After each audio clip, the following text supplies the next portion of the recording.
والله رونهانتي أرنتاسي وأرن آد دباتة دولة بني آدم كنا waxa wanaagsan markay government leeyihiin ama dawladdaasi inay ilaaliso danaha iyo baahida dadkeeda ma aha inay in yaroo bulshada oo koobani ay ku dultumato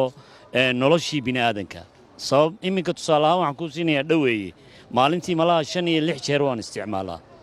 de marka wuxuu iga qaadaana ay yihiin locationka aan u kaxaysanayo isagana aanay bir u anfacayn naf u anfacayn haddii maanta la yiraahdo shidaalkiina kor baa lagu dalacay noloshu waxay galaysaa qoysaskay galaysaa iska daa isaga dawladda waxa xaq loogu leeyahay in ay ilaaliso danaha bulshada inay ka qabato dadka ku tumanaya nolosha bini aadanka dadkan danaysanaya ee doonaya in ay dhigmiirasho ku sameeyaan dadka dawlad waxa loo doortay inay dhowrto ilaaliso en xanaanayso ummadeeda ma aha inay ku daawato waxaan leeyahay anigu guud ahaan macal hogaamiyaha macal inta shaqaynaysa dawladnimada ku shaqaynaysaba war ummadda la daryeelo hoos loo eego arrinta waxaan u arkaa arrin wax ka qabad u baahan oo uga baahanna xukuumadda imaka joogta ee garwadeynka ka yahay madaxweyne Muuse Biixi Cabdi marka ugu horeysa madaxweynaha waa madaxweynaheeniyo salaam baan u diraynaa waxaan kale u soo jeedinaynaa dadkii doortay baan nahay waxaan u soo jeedinaynaa in dadka hoos u eego bulshada Soomaaliland iyo korkoca ku yimi shidaalku hadduu kaco noloshii asaasiga ahayd ee dalka oo dhan baa kacaysa oo waxa weeye waxa loo baahan yahay wax kastaba ciddii xilku ka saaran yahay inay toos wax uga qabato oo u soo jeesato oo isha ku hayso adeer shidaalka waxa weeye dawladdan nidaamka aynu qaadanay xukuumad ahaan aynu qaadanay qaran ahaan waxa weeye nidaamka baacmushtarka furfuran ee qof waliba uu keeni karo dhibaato weeye haddii qolo kooto loogu xidho waa dhibaato keenaysa marka sicir bararka halkuu ka imanayo kow horta waxa weeye qolooyinka la sheegay la leeyahay si gaar ah baa loogu xidhay baacmushtarkii dawladda hadday keenayso iyadu gacanta dadka way u dhaxaysaa laakiin cid gaar ah in la siiyo qalad baan u arkay waana keenaysa sicir bararka warniyo korokacan horta waxaad moodaa dhibaato badan inuu wadanka uu magaranaysa maxaa dhihi jiray ku yeeshay anigu baabuurley baan ahay meeshan korokaca shidaalka de awal shidaalku noo yaraa raqiis buu noo ahaa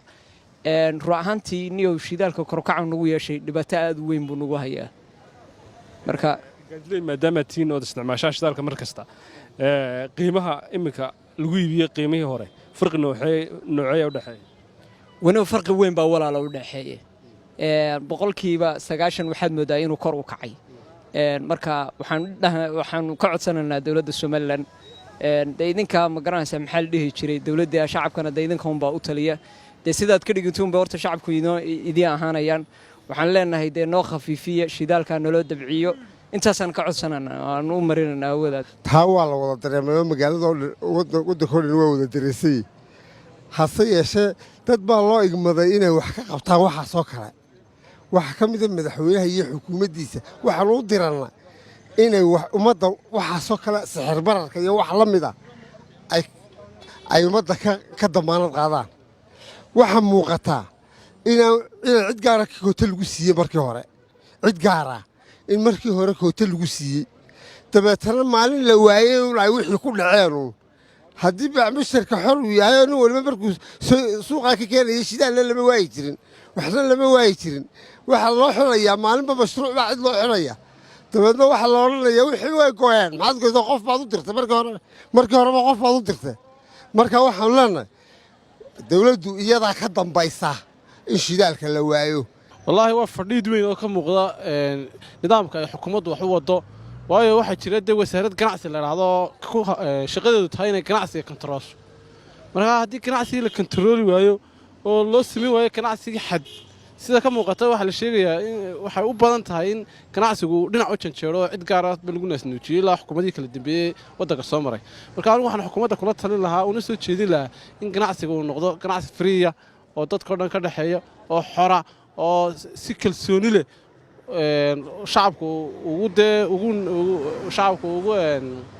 ugu mabsuudo aanay ka muuqanin in cid gaar ah waxaan uu jaabka ugu jiro marba say doontaa ka yeesho